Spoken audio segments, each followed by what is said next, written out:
मोदी जी ने गारंटी दी है कि हम फॉरवर्ड के ही नहीं, हम सभी समाज के लोगों को ले करके चलते हैं और उसी का उदाहरण मध्य प्रदेश है, उसका असर बिहार है, उत्तर प्रदेश है और हिंदुस्तान की राजनीति पर गहरी छाप छोड़ेगी। हम इस दिन से ये जाति आधारित गणना हुई है और हम लोगों के सामने प्रस्तुत हुआ।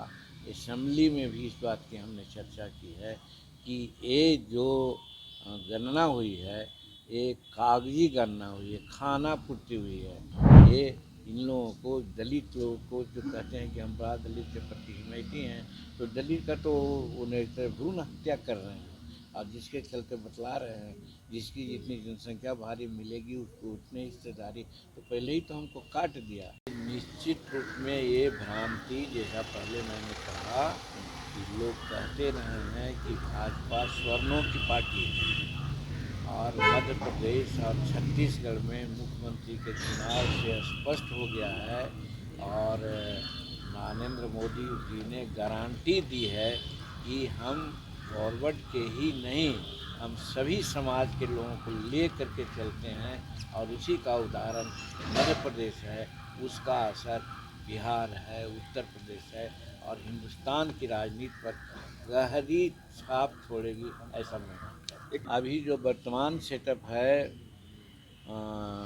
गठबंधन का, महागठबंधन का, उसमें आप सोच भी नहीं सकते हैं कि लालू यादव के पुत्र तेजस्वी को छोड़ करके किसी का नाम आ सकता है। सोच भी नहीं सकते हैं। ये वहीं सोच सकते हैं जो एनडीए गठबंधन के लोग हैं, वहाँ पर आप सोच सकते हैं कि कुछ भी हो सकता है, किसी को भी बनाया जा सकता है, लेकिन यहाँ तो फिक्स है कि वही होंगे। हम धन्यवाद देते हैं, आभार व्यक्त करते हैं हम अमित शाह जी के प्रति, क्योंकि उन्होंने आकर के यहाँ बात कही और हम जिस दिन से ये जाति आधारित गणना हुई है और हम लोगों के सामने प्रस्तुत हुआ, असेंबली में भी इस बात की हमने चर्चा की है कि ये जो गणना हुई है ये कागजी गणना हुई है, खाना पूर्ति हुई है, किसी को आगे बढ़ाने का और किसी को पीछे करने का। इसीलिए उस समय भी हमने कहा था कि शेड्यूल कास्ट की आबादी बिहार में 25-30% है, दिखलाया गया है 20% और अति पिछड़ा में बनिया हैं, तेली हैं और लोग हैं, उन लोगों का भी आबादी जो होना चाहिए था, चंद्रवंशी लोग हैं, उन लोगों की आबादी ज़्यादा है लेकिन दिखलाया गया कम। सहनी समाज की आबादी दिखलाया गया कम, लेकिन कुछ लोगों की आबादी तो हमने उदाहरण दिया कि 1931 में उनकी आबादी 8% थी और आज 2023 में 14% हो गई। दूसरी तरफ भुइयाँ मुसहर की आबादी 1931 में 3%, 3.25% थी, आज भी उनकी आबादी 3.7% है। तो आखिर ये क्या है? ये इन लोगों को, दलित लोगों को जो कहते हैं कि हम बड़ा दलित के प्रति हिमैती हैं, तो दलित का तो उन्हें भ्रूण हत्या कर रहे हैं और जिसके चलते बतला रहे हैं जिसकी जितनी जनसंख्या भारी मिलेगी उसको उतनी हिस्सेदारी, तो पहले ही तो हमको काट दिया एक चीज़।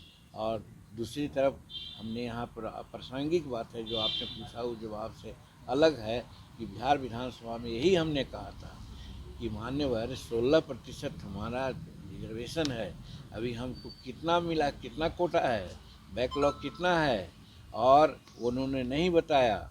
हमने कहा कि रोस्टर 1971 से लागू है और 16% हमको आरक्षण मिलना चाहिए।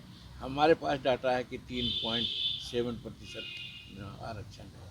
तो ऐसा रहेगा कि एक शताब्दी में हमारा आरक्षण पूरा होगा तो आरक्षण बढ़ाने से आपको क्या फ़ायदा हुआ? पहले ये तो कीजिए, इसी पर तो तुम तमाम की बातें हुई है। तो आज इस राज्य में कोई सच्ची बात नहीं बोल सकता है डर के, इसीलिए जीतन मांझी को मुख्यमंत्री से हटाया गया, 2 विभाग था छीन लिया गया। अंतोत गटवा कहा कि हम तुमको नहीं रखेंगे, तुम बाहर जाओ।